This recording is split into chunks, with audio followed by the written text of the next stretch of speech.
हरे हरे हरे कृष्ण कृष्ण कृष्ण हरे हरे हरे राम राम राम हरे हरे हरे कृष्ण कृष्ण कृष्ण हरे हरे हरे राम राम राम हरे हरे हरे कृष्ण कृष्ण कृष्ण हरे हरे हरे राम राम राम हरे हरे हरे कृष्ण कृष्ण कृष्ण हरे हरे हरे राम राम राम हरे हरे हरे कृष्ण कृष्ण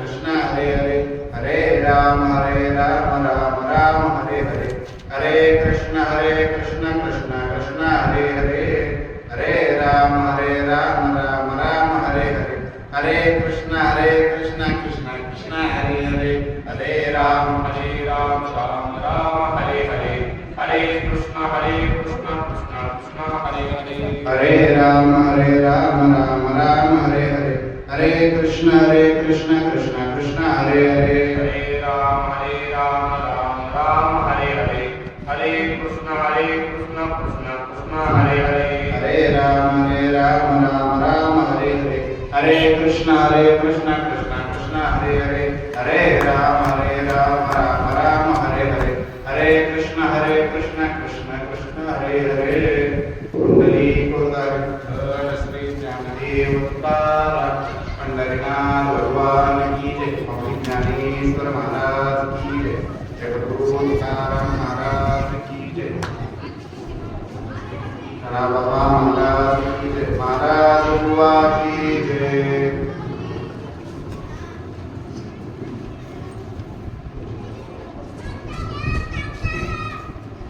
ऐका यशस्वी अवतार्य ज्ञान वैराग्य ऐश्वर्य हे साधी गुणेवर्य वसती जे म्हणून जो भगवंतु जोनी संघाचा सांगतो पार्थ आता चित्तू होया प्रस्तुत प्राप्त रूपे चिंतन संयुक्तेला निवडलेली होळी कैवल्य साम्राज्य चक्रवर्ती संत श्रेष्ठ आळंदी निवासी योगी यांचे माऊली एक गुरु एक शिष्य परंपरा मोडीत काढीत घरणी प्रसादे निवृत्ती दातार ज्ञानदेवा सार चोजविले ज्याने ज्ञानाचा आघात सर्व जगाच्या कल्याणासाठी उभा करून अखंडपणे निर्वाह चालू केला जगद्वंद्य ज्ञानेश्वर महाराज यांनी जे भगवद्गीतेवर सामान्य जीवाला समजेल अशा प्रकारे जे निरूपण मांडलं त्या ज्ञानेश्वरीतील 6व्या अध्यायातील 36-37 क्रमांकाची ओवी आहे. महायोग पीठे तटे भीमरत्या पुरम कुंडली काय तातुमनिंद्रे समागत्य तिस्तंतमानंद कंदम परब्रह्मलिंगम भजे पांडुरंगम नमो सद्गुरु तुकया ज्ञानदीपा नमो सद्गुरु सच्चिदानंद रूपा नमो सद्गुरु भक्त कल्याण मूर्ती नमो सद्गुरु भास्कर पूर्ण कीर्ती जयांचे केलिया स्मरण होय सकल विद्यांचे अधिकरण तेची वंदू श्री चरण श्री गुरुचे ते नमस्कार होनी आता आता नमो रंगभूमिका कीर्तने उभे होते त्या लोका टाळ मृदंग श्रोते देखा तया माझे दंडवत आता विलवा विलासिनी जय चातुर्यार्थ कला कामिनी हे श्री शारदा विष्णू मोहिनी नमस्कारिणी मिया लोकाभिरामं रणरंगधीरं राजीव नेत्रं रघुवंशनाथं कारुण्यरूपं करुणाकरन्तं श्रीरामचन्द्रं शरणं प्रपद्ये मनोजवं मारुततुल्यवेगं जितेन्द्रियं बुद्धिमतां वरिष्ठं वातात्मजं वानरयुक्तमुख्यं श्रीरामदूतं शरणं प्रपद्ये कर्पूरगौरं करुणावतारं संसारसारं भुजेन्द्रहारं सदा वसन्तं हृदयारविन्दे वापी सहितं नमामि। तसो परमविख्यातो जोदान ब्रह्मयाचा सुतो नारद नाम जाणती तिक्षु तयाची या चरणी नमनगा। जेने धर्म चितविलाची बळी तो संभाजी जाननवाडे कावतरला तयाची या कुळी तया छत्रपतीची या चरण कमळी साष्टांग नमन करीत असो। ऐका यशाचे अवतार्य ज्ञान वैराग्य ऐश्वर्य हे साही गुणवर्य वसतीचे म्हणून तो भगवंतू जो निसंगाचा सांगातो तो म्हणे पार्थ दत्त चित्तू होया।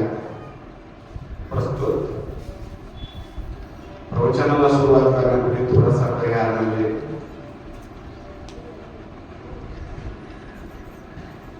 शेषत्र बोरगाव येथे अखंड हरिनाम सप्ताह वैकुंठवासी परशुराम बाबा यांच्या पूर्ण प्रित्यर्थ निमित्त हा जो अखंड हरिनाम सप्ताह सुरू असतो त्यातील 4थ्या पुष्पाची प्रवचन रूपी सेवा माझ्या वाट्याला आली।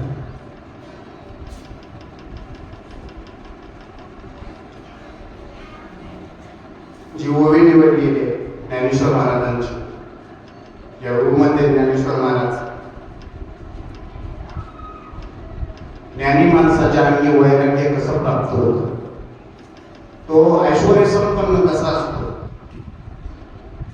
त्याच्या अंगी कोणते गुण असतात, त्या गुणांची लक्षणं काय आणि तो भगवंताच्या जवळ कशा पद्धतीने जातो आणि भगवंताचं त्यातच नातं कसं प्रकारे जोडले गेलेलं असतं आणि तो आनंदितपणे देवाच्या जवळ राहतो या वेळेमध्ये याचं वर्णन माऊलीने केलं। ऐकाच मी यश अवतार्य माऊली म्हणतात एखादा यशवान एखादा पुण्यवान एखादा कीर्तिवान मनुष्य जर असेल तर त्याच्या ठिकाणी काही लक्षणं सांगितली। तो एक ज्ञानी असला पाहिजे, ऐश्वर्य संपन्न असलं, त्याच्या ठिकाणी वैराग्य असलं पाहिजे। काही लोक ज्ञानी असतात, वैराग्य असतात, पण ते ऐश्वर्य संपन्न असतात। काहींच्या ठिकाणी वैराग्य असतं पण ज्ञान नसतं। उदाहरण सांगायचं गेलं तर 1400 वर्ष चांगले महाराज जगणारे त्यांच्या अंगी वैराग्य होतं पण ज्ञान नव्हतं। कारण ज्यावेळी आळंदीतील काही कर्मठकांठांनी लोकांची चांगदेवांपाशी तक्रार केली माऊलींची की तुम्ही या आणि माऊलींना थोडंसं धडा शिकवा। ज्यावेळी पत्र लिहिण्याची वेळ आली त्यावेळेस ते पत्र लिहू शकले नाही का? जर तीर्थरूप लिहावं तर ते वयानं लहान ज्ञानानं मोठे होते, चिरंजीव लिहावं तर अधिकार मोठा आहे, त्याच्यामुळं त्यांनी कोरच पत्र पाठवलं महाराज। मग नुसतं वैराग्य असून काही कामाचं नाही। ज्ञान असेल वैराग्य असेल पण ऐश्वर्य जर नसेल तर त्याचा काय उपयोग? कारण सर्व गुण संपन्न माणूस ओळखण्यासाठी ही काही लक्षण आहे ते प्रत्येकाच्या अंगीकृत झाली पाहिजे। आणि अशी ज्यांच्या अंगी लक्षण आहे, अशी ज्यांच्या ठिकाणी गुण आहे, ऐश्वर्य ज्ञान वैराग्य, हे ज्ञान हा ज्ञानी मनुष्य हा वैराग्य संपन्न ऐश्वर्य संपन्न माणूसच देवाच्या जवळ जातो। कारण समाजात ज्ञानामध्ये प्रकार आहेत। काही लोक खूप ज्ञानी असतात, काही लोक अज्ञानी असतात, तर काही लोक अडज्ञानी असतात। ज्ञानी लोक म्हटलं तर खूप हुशार, सगळ्या गोष्टींचं ज्ञान अवगत आहे। ते कलेक्टर होतील, नेते होते आणि जे काही अडाणी लोक आहेत त्यांना लिहिता वाचता येत नाही. पण खरं सांगू, आपल्या समाजामध्ये ज्ञानी लोकांचाही आपल्याला त्रास नाही आणि अज्ञानी लोकांचाही आपल्याला त्रास नाही. आपल्याला त्रास आहे अडज्ञानी लोकांचा. आपण म्हणतो याला काही कळत नाही. सत्य परिस्थिती सांगायची झाली तर ज्या लोकांजवळ ज्ञान आहे ते ज्ञानाचा वापर ते करतात आणि ज्यांच्याकडे अज्ञान आहे त्यांचा अज्ञान ओळखून घेतलं जातं. पण जे लोक अडज्ञानी आहेत, म्हणजे जरी काही येत नसेल तरी पण खूप मला काही येतं असा हावभाव ते दाखवतात. जसं झोपेतल्या माणसाला उठवा येतं पण झोपेचं सोंग घेतलेल्या माणसाला उठवता येत नाही, त्याप्रमाणे अडज्ञानी जे लोक आहेत, येत नसेल पण उगा गप्पा मारायच्या, आम्ही हे केलं आम्ही ते केलं, पण वास्तविक पाहता ते काहीच करू शकत नाही. का? मुळातच ते अज्ञानी आहेत. तुकोबरा एके ठिकाणी म्हणतात, ऐसे कैसे जाणे बुद्धू कर्म करूनी म्हणते साधू अंगा लावून या राख डोळे झाकून करते बाबा. ज्यांनी जे बंधुपणाचं लक्षण आपल्या अंगीकृत केलंय, समाजाला दाखवतात, ते दाखवण्याची दिशा वेगळी आहे, पण मुळात ते कर्तव्य शून्य असतात, कीर्ती शून्य असतात. त्यांना कोणत्याही प्रकारचं ज्ञान नसतं. फक्त ते दाखवतात मी खूप ज्ञानी आहे, मला खूप कळतं. काही लोक काम करत असतील तर हा मनुष्य तिथे जाणार, त्याचा त्या माणसाशी त्या कामाशी काही संबंध नसतो, पण तरी पण उगाच राग येणार, हे असं नका करू, हे असं नव्हतं, हे असं करावं लागेल. मुळात त्या माणसाचा त्या कामाशी काही संबंध नसतो,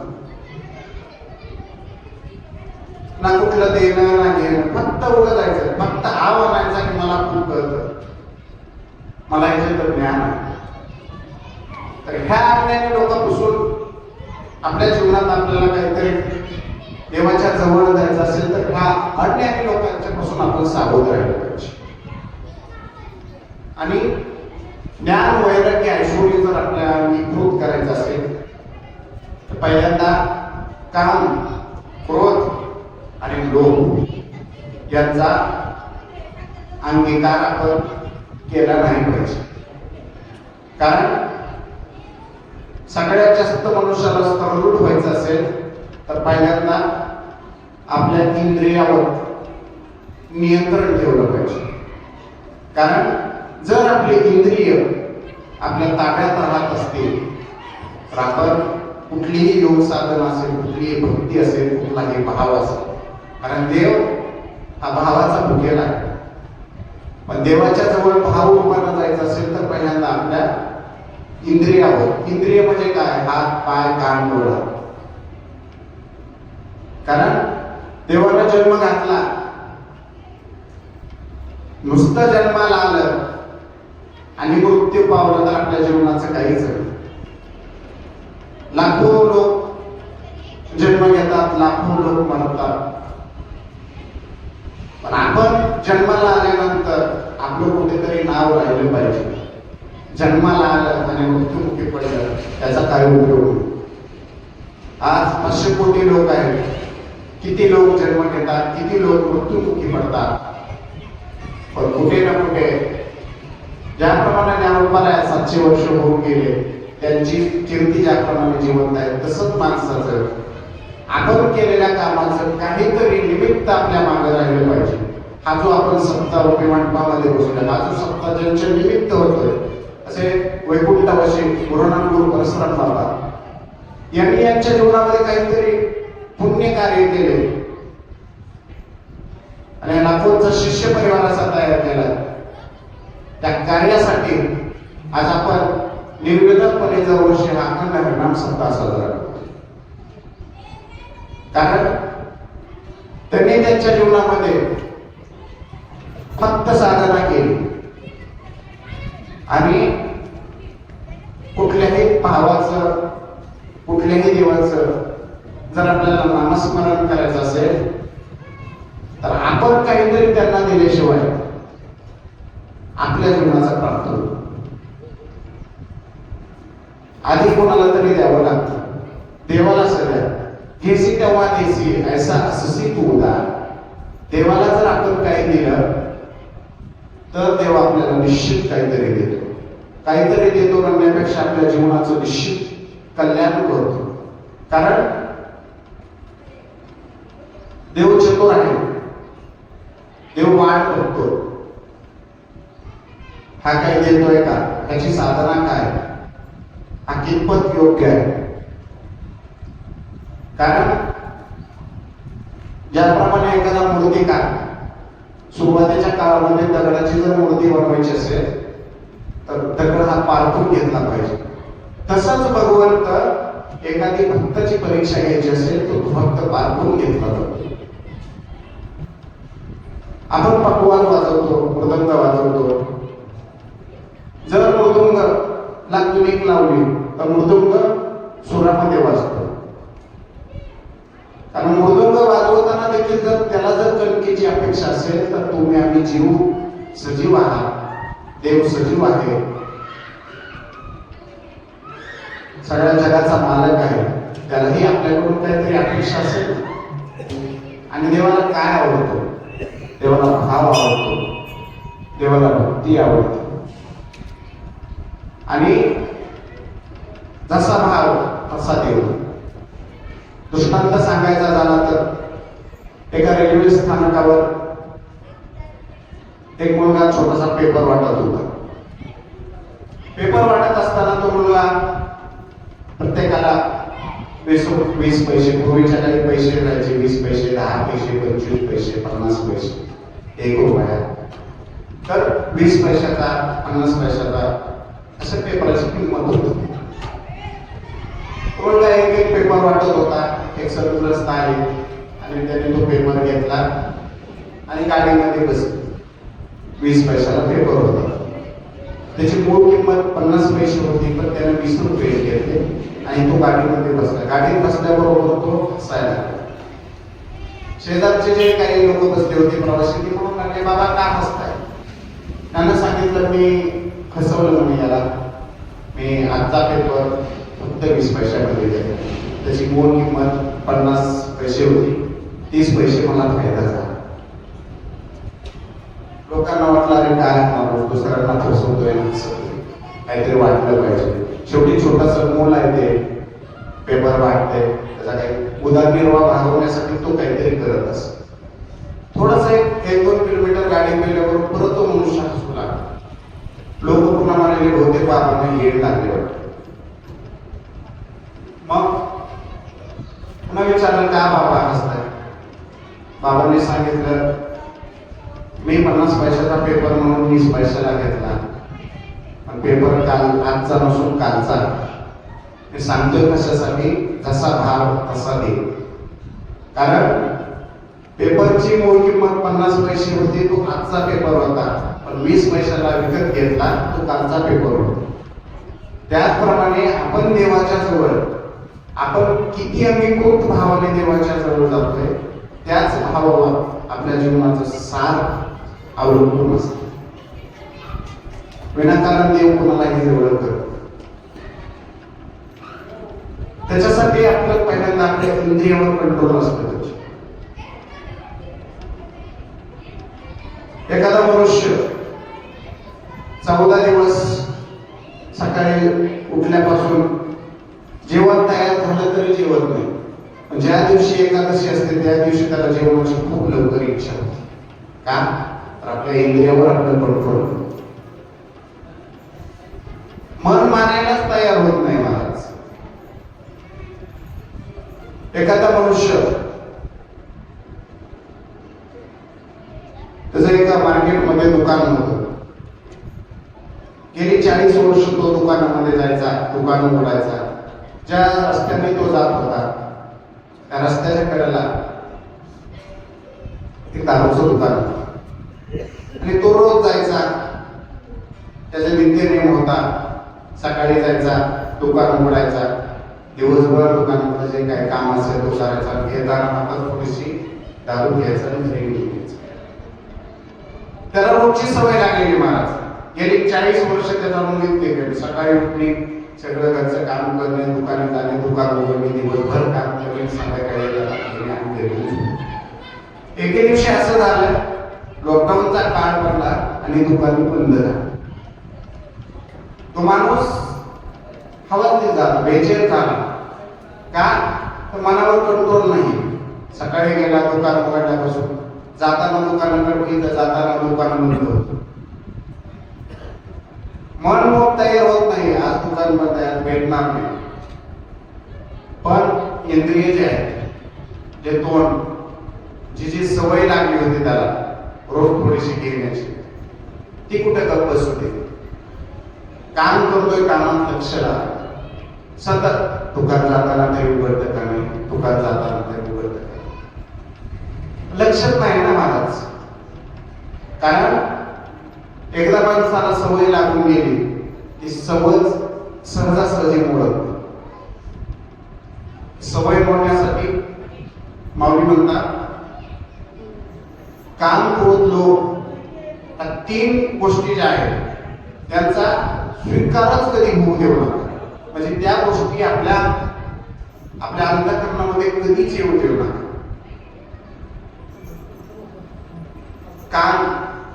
काम ही वासना आहे. कामानं भल्या योगीच्या तपश्चर्या बंद झाल्या महाराज. विश्वामित्रांसारखे ज्यांनी अखंडपणे निर्विवादपणे तपसाधना केली, त्यांच्याही कामाच्या नादाने त्यांची तपश्चर्या बंद झाली. क्रोधानं काय झालं तर क्रोध आहे, महाभारत झालं. कारण द्रौपदी सहज म्हणून गेली, आंधळ्याचा पुत्र आणला. छोटस वाक्य होतं आणि त्या वाक्यामुळे महाभारत घडलं. कारण एके ठिकाणी माऊली म्हणतात, बोलावे नेटके, करावे विचाराने, चालावे सत्वाने, नीटनेटके. आपण जे काय बोलतोय ते बोलत असताना पुढील माणसाच्या भावनांचा विचार आपण केला पाहिजे. आपण बोलतोय खरं आहे, पण त्या बोलण्याने पुढील जो काही मनुष्य आहे त्याला काही त्रास होणार आहे का, त्याच्या भावना दुखवणार आहे का? कारण पुढील मनुष्य जो कोणी आहे तो आपल्याला माहिती नाही त्याच्या अंतःकरणामध्ये देवाचं स्थान काय आहे. कारण तो एक देवाचं रूप सगळ्या असू शकतो. त्यामुळं बोलताना कधीही नियंत्रण राहिलं पाहिजे महाराज. आपण बोलून जातो आणि नंतर पश्चाताप करतो. पुढे पश्चाताप करण्यापेक्षा बोलत असताना जर आपण व्यवस्थित बोललं, नीटनेटकं बोललं. आपण बोलता म्हणतो काय या माणसाला बोलायचंच कळत नाही, काही बोलून जातो. का? तर त्याच्या बोलण्याने कोणाच्या तरी भावना दुखवलेल्या असतात.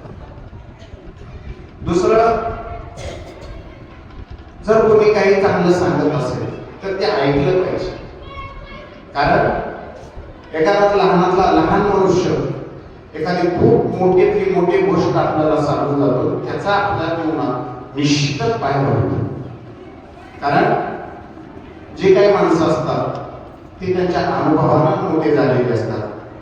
त्यांनी त्यांचं आयुष्य त्याकरता खर्ची पाडलेलं असतं. विनाकारण ते काही सांगत नाही. कारण हा समाज, हे जग सध्या तरी शेतकरी आणि गावातली जे लोक आहेत त्यांच्यावर अवलंबून आहे. काळ बदलायला वेळ लागत नाही.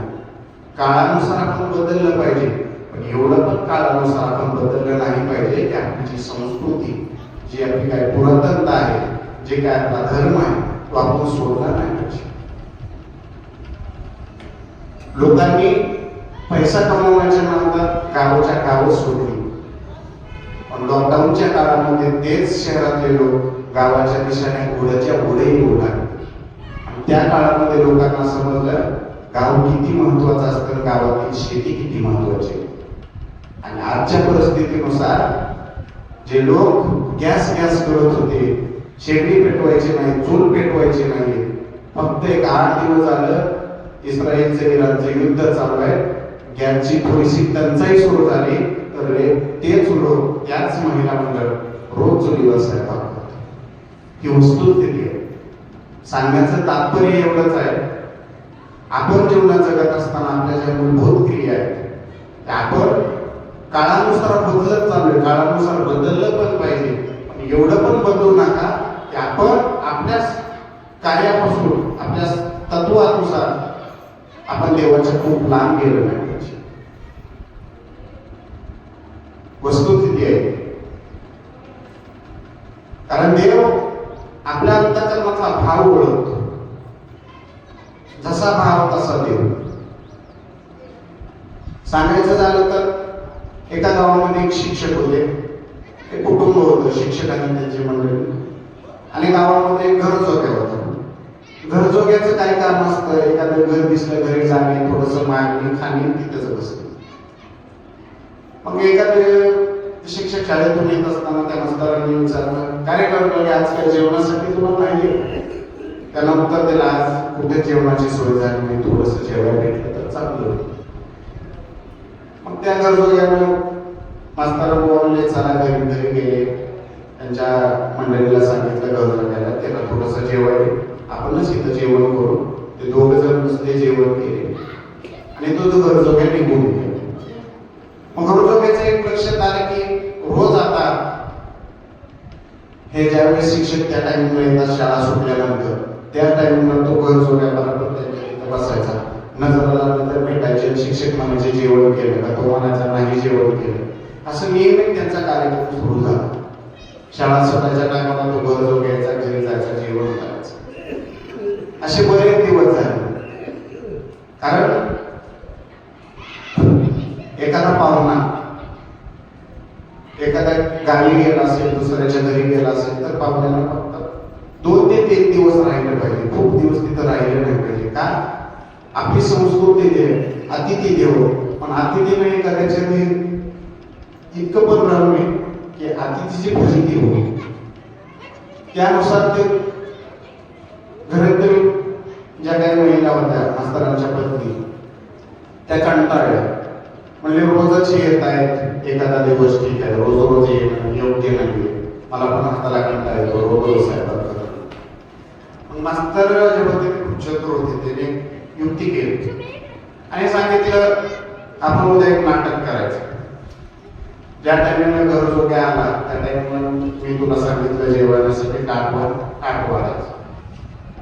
ताट वाढल्याबरोबर सगळं जेवणामध्ये जे काय पदार्थ असतील, भाजी, चपाती, भात, जे काय असेल ते वाढणार. मी एखादा घास खाईन आणि घास खाल्ल्याबरोबर भाजीला मीठ नाहीये म्हणून मी तुझ्यावर थोडासा आवाज ओरडे, खोलीमध्ये ने आणि गादीवर मारेल, तू फक्त मोठ्यानं ओरडायचं, मारू नका. असं त्यांचं सर्व ठरलं. दुसऱ्या दिवशी शाळा सुटली, गरजोग्या शिक्षकाची वाटच बघत होता की हे कधी येतं. आल्याबरोबर त्या शिक्षकांनी ते बघितलं, काय गरजोग्या जेवण केलंच का? म्हणजे नाही जेवण केलं. चल म्हणले आपण दोघे जेवण करू. घरी जेवण करू. बरोबर ठरल्याप्रमाणे आपण नवरा बायकोने आधीच ठरवलं होतं, जेवणाचं ताट वगैरे वाढले. शिक्षकांनी घास खाल्ला. घास खाल्ल्याबरोबर शिक्षकांचा पारा झाला. शिक्षक म्हणाले, भाजीला मीठच नाहीये, तुला स्वयंपाकच येत नाही का? आणि ताबडतोब त्या ताटावर उठले, खोलीमध्ये गेले, बेलनं घेतलं, मोठ्यानं मारायला चालू केलं. मारायला चालू केल्याबरोबर बायकोनं पण मोठ्यानं टाळून, मारू नका, झाली असेल चूक, माफ करा. मास्तर काय घरजोग्याकडे आला ना टेन्शन. त्याला वाटलं आता आपल्या जेवणाचं संपलं, कसं तरी रोजचं भागत होतं एक टायमाचं. पण आता ह्या दोघांना बायकोच्या भावनामध्ये आपलं जेवण बंद, उद्यापासून आपल्याला दुसरं घर बघावं. गरजोग्या नका म्हणून मी जातो, त्यांना पण काय म्हणू शकत नव्हता. तो गेला आणि दरवाजाच्या साईडला आडोशाला उभा. मास्तर आणि त्यांच्या काही मंडळी होते, त्यांनी बघितलं गरजोग्या गेला. मास्तर म्हणाला, कसं वाटलं नाटक? मी केलं ना तुला मारल्यागत. म्हातारी त्याच्यामध्ये मी कसं केलं, मला मारल्यागत रडायचं ना घरोघ्या दरवाजाच्या आयुष्याला होता तो कसं मी कसं केलं घेत ना मी काय सांगतोय, जसा भाव तसा लटिकेचे बोलणे लटिकेचे चाल. कारण आपण जसा देवाजवळ भाव घेऊन जातो त्याचप्रमाणे देव आपली त्याची पूर्तता करतो. आणि आपण जर एखाद्या जीवनात जगत असताना एखाद्या मनुष्याचं जर काही नुकसान केलं, एखाद्या आनंदी मनुष्यामध्ये दुःखाचा विरह जर आपण टाकला, त्याची शिक्षा आपल्याला दिल्याशिवाय राहणार.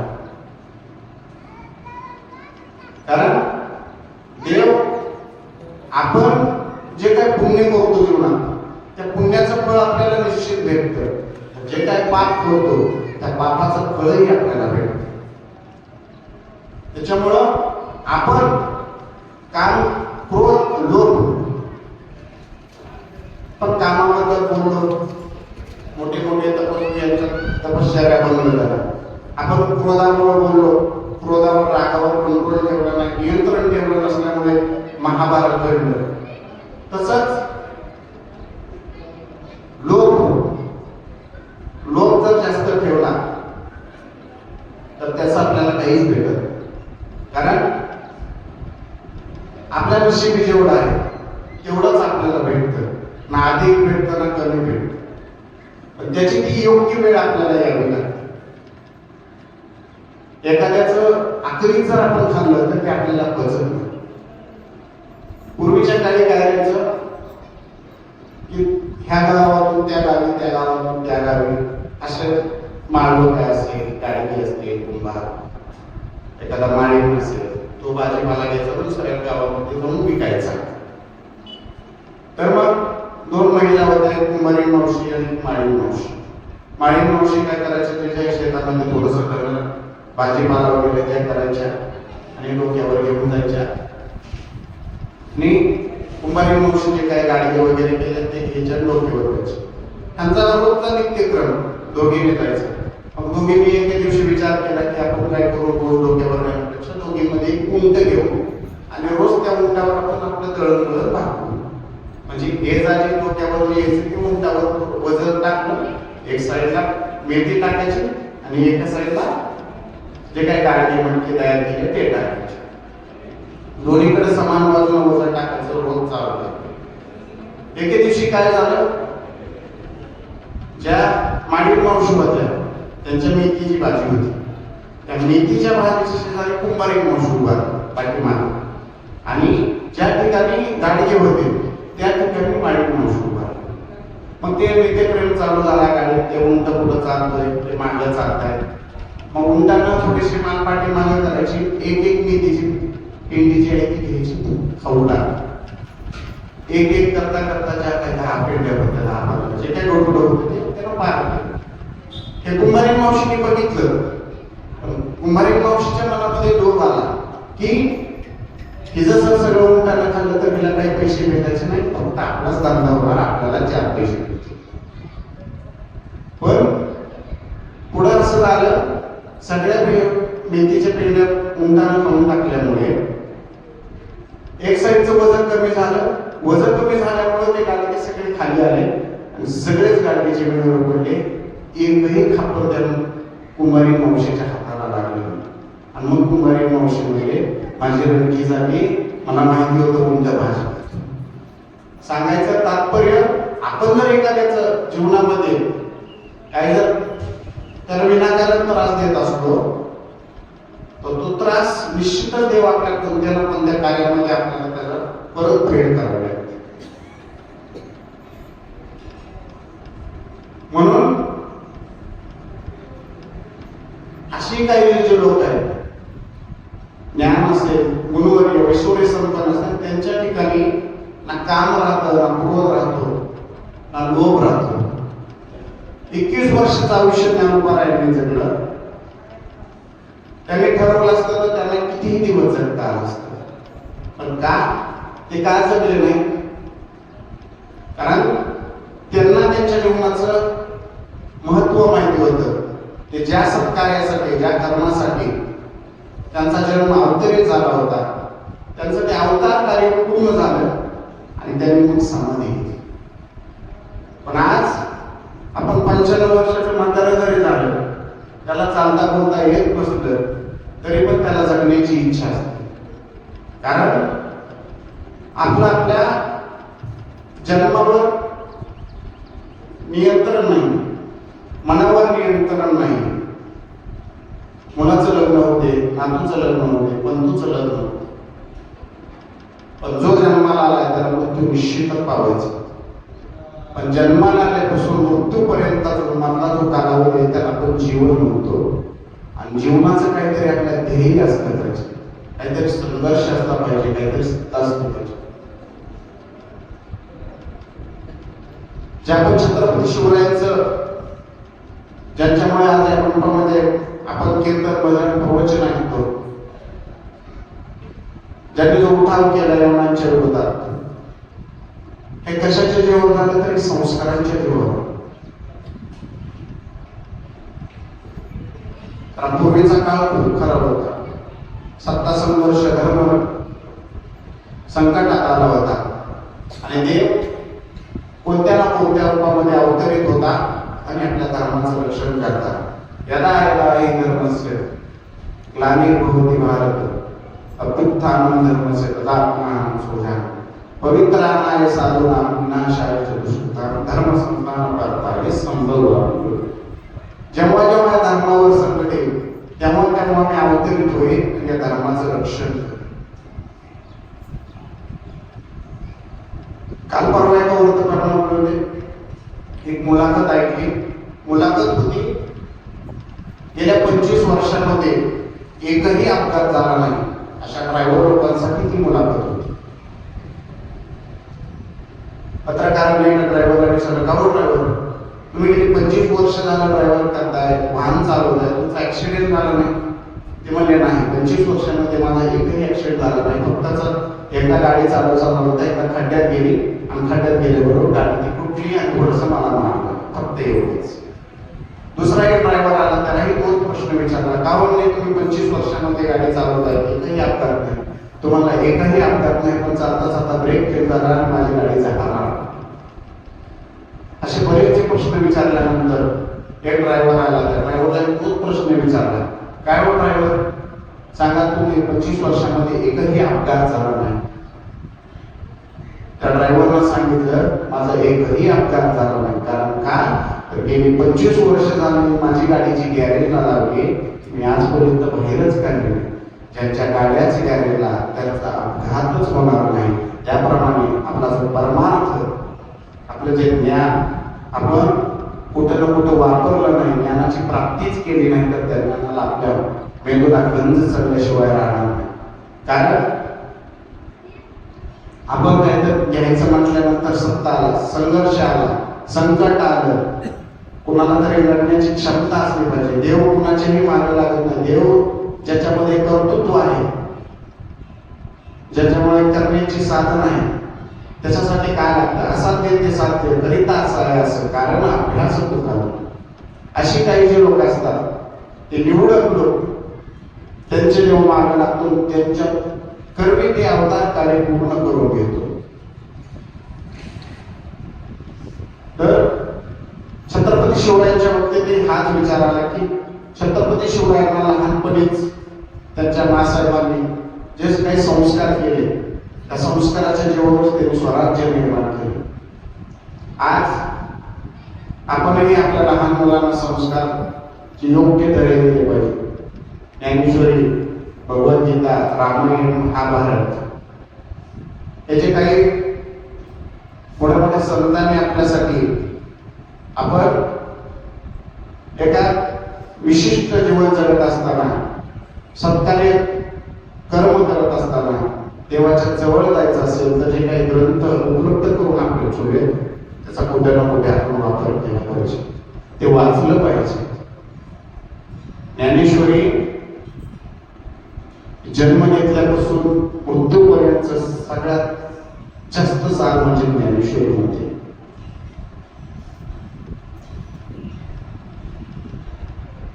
विजय वडकर नावाचे मोठे शास्त्रज्ञ होऊन गेले महाराज.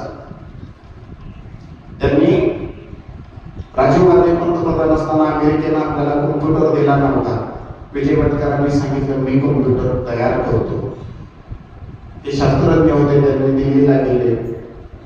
जो कॉम्प्युटर 3 वर्षामध्ये कम्प्लीट होणार होता त्यांनी तो फक्त 18 महिन्यामध्ये कम्प्लीट केला आणि तो निर्विवादपणे कॉम्प्युटर चालू झाला आणि जगाला त्याचा भारत देशाला खूप मोठा फायदा झाला. फायदा झाल्याबरोबर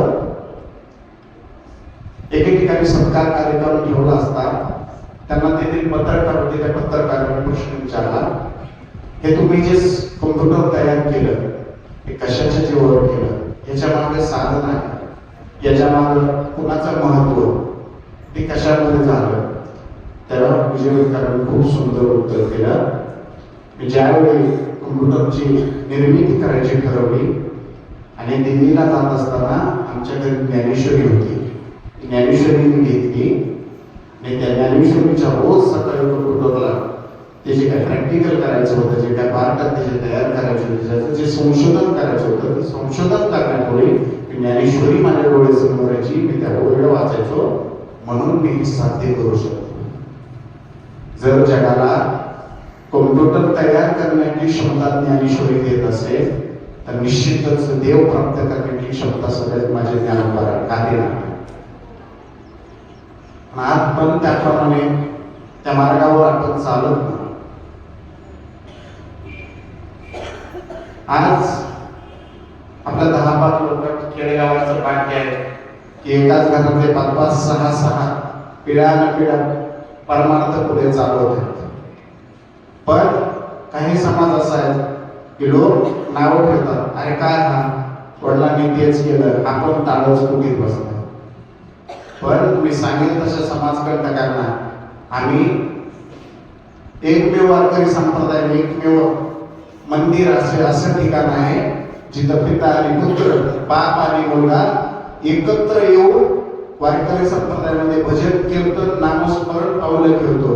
तुमच्यासारखं लग्नामध्ये दारू पिऊन आम्ही नाचत नाही. ही वस्तुस्थिती आहे आणि याचा आम्हाला सार्थ अभिमान आहे की आम्ही भारत देशामध्ये पवित्र देश पावन ते कुळ जेथे हरीचे दास जन्मले ते अशा पावन भारत भूमीमध्ये जन्माला आलो. या जन्मामध्ये नुसतं आलो नाही तर जे काही भगवंतांना आमच्यासाठी कार्य दिले त्या कार्यावर चालण्याचं काम आम्ही करतो. आणि जिथं आपण चांगलं सत्कार्य, जिथं आपण काम करतोय ते विरोध आपल्याला निश्चितच आहे. पण विरोधाचा कधी आपण विचार करायचा नाही. कारण काम करत असताना आपल्याला निश्चितच त्रास होणार. छत्रपती शिवरायांना देखील त्रास झाला, आपल्याला का होणार. त्याच्या तुकोबारायांनी आपल्या सगळ्याचा गाथा निवडला. त्यांनाही 13 दिवस पाण्यात गाथा उडून उपोषण करावं लागलं. ज्ञानोबारायांनी ज्ञानेश्वरी लिहिली, त्यांना समजकांतरांनी संदेशाची पोरं म्हणून घेऊन एक टायमाच्या जेवणासाठी ते भिक्षुक यानंतर भिक्षा मागायची, ती भिक्षा सध्या त्यांना दिली नाही. आणि आज त्या ज्ञानेश्वर महाराजांचं 24 तास आपण गुणगान करतोय. त्यांनी जर त्यावेळी विचार केला असता, नको आपण आपल्या जीवनाचं सार आपण शोधून काढू आणि आपल्या जीवनाचं आपण कल्याण करू, त्यांनी तसा विचार केला. त्यांनी विचार काय केला की आपल्याला झालेला त्रास आपण सहन करू शकू, पण सामान्य जीव जो आहे, जो देवापासून वंचित राहतोय, त्या वंचित राहण्याचं त्यांच्या न मार्गी लागतात त्यांच्यासाठी आपण काहीतरी अगाध ज्ञान निर्माण करून ठेवावं म्हणून त्यांनी हे केलं. पण आपण ते करत असताना आपल्या इंद्रियावर नियंत्रण राहिलं पाहिजे. जर आपले इंद्रिय आपल्या ताब्यात राहते तर निश्चित आपल्याला आपण रोज सकाळी काकडा म्हणतो. काकडामध्ये 2 प्रकरण आहेत, आंधळा पिवळा. ती लक्षणं ती आहे की जोपर्यंत तुम्ही चांगले आहात तोपर्यंत सत्कार्य करा. तुम्ही एकदा तुमच्या जीवनाचं सगळं गेल्यानंतर ज्यावेळेस तुम्ही काहीच करू शकत नाही त्यावेळेस जर तुम्ही परमार्थाच्या गप्पा मारत असाल तर त्याचा काय उपयोग नाही.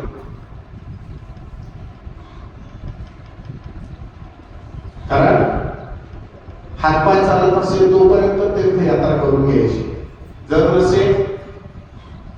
जर चालत नसेल तर पुन्हा तीर्थयात्रेला जाऊनही का उपयोग नाही. माऊलीने खूप सुंदर काहीच बसून करा चित्त आवडी आनंद आढळवा. आणि पटामध्ये बरेच ठिकाणी असं सांगितलं की जिथे आहे तिथेच हे करा. कामामध्ये काम काही म्हणा राहा, तुम्ही काम करताय तिथंच नामस्मरण करा. आणि खूप सारे उदाहरण आहेत आपल्याकडे ज्या सावताबाबांनी कधीही पंढरीची वारी केली नाही, निर्विरोधपणे रानात काम केलं. त्यांना अक्षरशः हृदयामध्ये त्यांनी देवाला जागा दिली. कशाच्या जीवावर तरी भक्तीच्या जीवावर. देव स्वतः त्यांच्या दारामध्ये चालत आला, नवे नवे शेतामध्ये आला आणि त्यांच्या हृदयामध्ये स्थान देवाला सावताबाबा दिले. आपण जर आपल्या जीवनामध्ये हे जर सत्कार्य केलं तर आपल्याला हे देव निश्चित पाहणार. कारण हे असं ज्ञान, हे असं काही वैराग्य आहे. असे लोक अशा ठिकाणी हे त्यांचा वास राहतो. कारण त्यांच्या ठिकाणी काम, क्रोध, लोभ, मत्सर हे जे काय अविकार आहेत ते अविकार नांदत नाही. आणि तोच देवाच्या जवळ असतो आणि त्याला भगवंताचा नेहमीच वास राहतो, जो भगवंताच्या संगतीमध्ये राहतो. आणि असा हा जीव देवाच्या जवळ जातो आणि देव त्याच्या जीवनाचा सार करतो. त्याच्यासाठी धर्माचा आपण विचार करतो, कर्माचा आपण विचार करतो. आपण जे काम करतो त्या कामाची पोचपावती म्हणून आपल्या जीवनाच्या शेवटच्या काळामध्ये आपल्याला भेटून जातं. कारण जीवनात ते मृत्यू मध्ये जो काळ आहे तो काळ आपल्याला ठरवतो की आपण कसं जगलो त्याप्रमाणे आपल्या जीवनाचा आपण मृत्युमुखी पावल्यानंतर आपल्या पाठीमागे काय राहतो हे आपण जीवनात कसं जगलो हे ठरवतो. ज्या काही संतांनी आपल्यासाठी हे केले, सत्कार्य करून ठेवले, जे काही गाथा ज्ञानेश्वरी त्याचं नेहमी आपण वाचन केलं पाहिजे. आणि हेच आपल्याला शिकवतात जीवन जगायचं कसं. कारण एके ठिकाणी हे हो परी जाऊन उपयोगान वची ऐसे का. आपण जीवनात घेतलेलं ज्ञान कधीच वाया जात नाही, कधी ना कधी कुठे ना कुठे उपयोगाला येतं. त्याच्यासाठी माणसाला लीन असलं पाहिजे, नम्र असलं पाहिजे. बर्फाला एका माणसाने प्रश्न विचारला, अरे का रे बाबा तू एवढा गार का राहतोस. बर्फानं खूप सुंदर उत्तर दिलं, माझं कालही अस्तित्व पाणी होतं, माझं आजही अस्तित्व पाणी आहे आणि माझं उद्याही अस्तित्व पाणी आहे. मनुष्याचंही तसंच आहे. आपण कालही मातीमध्ये होतो, आज आपण मातीमध्ये जाणार आहोत, आपण उद्याही आपली मातीच होणार. हा एवढं जर आपल्याला समोर आपल्या दिसत असेल तर एवढा अहंकार, एवढा लोभ, क्रोध, मत्सर कशासाठी आम्ही क्रोध करायचा. म्हणून जीवनात जगत असताना या गोष्टींचा कुठंतरी वंचित राहावा, या गोष्टीपासून आपण सावध राहिलं पाहिजे. कामाची वासना नियंत्रित नाही झाली पाहिजे. क्रोधापासून क्रोध नियंत्रण ठेवायचं असेल तर ज्यावेळेस आपल्याला राग येईल, छोटासा ग्लासामध्ये पाणी घ्या, थोडंसं एक घोट पाणी घ्या, आपला राग निश्चितच शांत होईल. आणि जेवढं आपल्याला जीवनामध्ये जेवढं काही मिळतंय ते मिळवत असताना कोणाच्या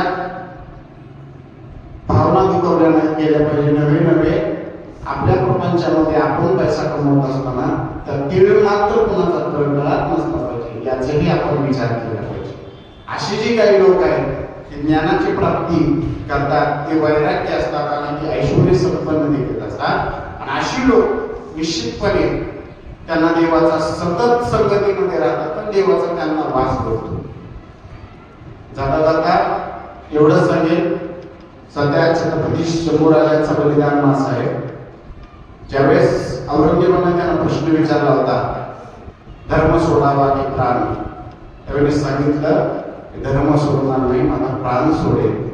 आणि अखेर औरंगजेबानं त्यांचा 40 दिवस यातना, नरक यातनापेक्षाही खूप त्रास देऊन त्यांना सोडलं. आणि त्या औरंगजेब शेवटाला म्हणून जातो, हमने निकाल दी इसकी आंखें, इसकी नजरें नहीं झुकी हमारे सामने, हमने हाथ काट दिए इसके, लेकिन इस हाथ में मांगे नहीं डोलने के सत्तर हमारे सामने। हमने पैर काट दिए इसके, लेकिन नहीं घुटने टेके हमारे सामने। हमने जीभ काट दी इसकी, लेकिन इस जीभ ने मांगे नहीं दो लफ्ज भेद के। सच में छावा है, छावा शेर का असा पुत्र पैदा होण्यासाठी छत्रपती शिवरायांसारखं काळीच लागतं।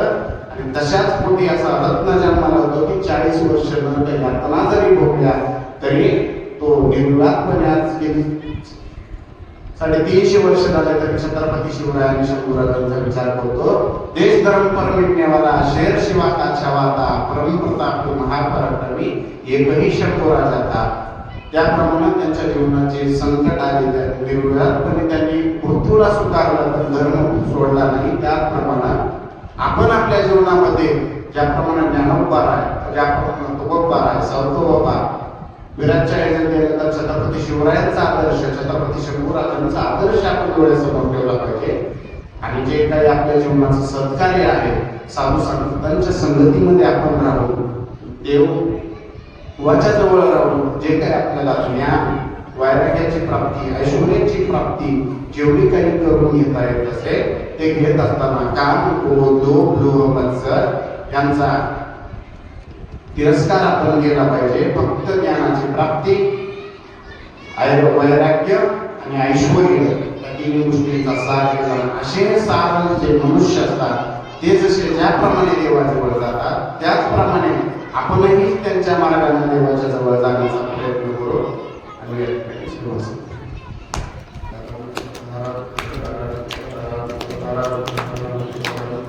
आता दोषोनिमजयावे प्रसायदावे देवांची व्यक्ती सांगो या सत्कर्मी रतिवारो भूता परस्परे पडो मैत्र जीवनसे मृतांचे विरजाओ विश्व धर्म सूर्य पावो तोचे वंचित तो लावो काढितात वर्ष सकल मंडळी ईश्वरांची मादी आली अनवरत गो मंडळी भेटतया होता सदा कल्पतोचे आरव चेतना चिंतामणीचे आरव बोलते जे अर्णव विभूषांचे चंद्रवे जे आलंचन मातृ तापेन ते सर्वाही सदा सज्जन स्वेरे होतो किंबहुना सर्वसुखी पूर्णमुनी लोकी वजसो आदि पृथ्वी अखंडित आणि ग्रंथोपजीवे विशेषी लोकीये द्रष्टा दृष्ट विजय वाणी हे धमनी श्री विश्वेश्वरावो आवोई गदान बसावो तेनेवरी ज्ञान देवो सुखिया तेनेवरी ज्ञान देवो सुखिया श्री ज्ञानेव पंडितनाथ भगवान की ज्ञानेश्वर महाराज की तुकाराम महाराज की जय, श्री संत गोपा काका महाराज की जय, बाबा महाराज की जय, परशुराम बाबा की जय महाराज।